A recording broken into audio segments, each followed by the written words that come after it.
Everyone, this is Have a Rich Mama. Hope you're all doing great today. Today I'm going to share with you my rice. The rice for low carb people like me. I subscribe to low carb because I had inflammation in my knees and my feet and they were hurting all the time at night. I had to have them massaged and my left kidney was getting smaller and I had kidney stones in both of my kidneys, the left and the right, and my blood sugar level was really very high. My creatinine was high.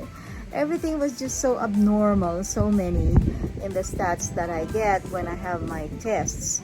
And so I had to do something, and so I started this low carb and fasting diet, and lo and behold, everything was just normal. After 3 months of this low carb and fasting diet, and this is one of the things I did to maintain that low carb diet, because I wasn't allowed to eat rice or potatoes or all those starchy things, bread and pasta, which I love. So I had to do something because I love fried rice. And this is making use of cauliflower as your rice. This is how we do it, with Goya doing it for me.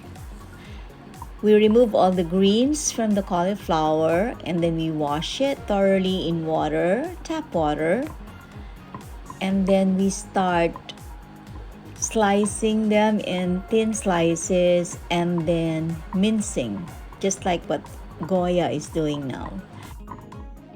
You can also use an electric food processor, but this is how we do it at the house.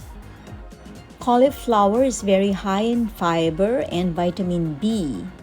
Fiber enhances weight loss and digestion, provides antioxidants and phytonutrients that can protect against cancer. Also choline, that is essential for learning and memory. I store this in the freezer and then I use a garlic to do fried rice, and right now I'm eating it with laing and with danggit from Quran. Travels, gardens, ikinobo ikibana, zero waste gardening, making money, painting, family, friends, prayers. Please like my video. Please ring the bell below for notifications. Naku, maraming salamat po sa inyo.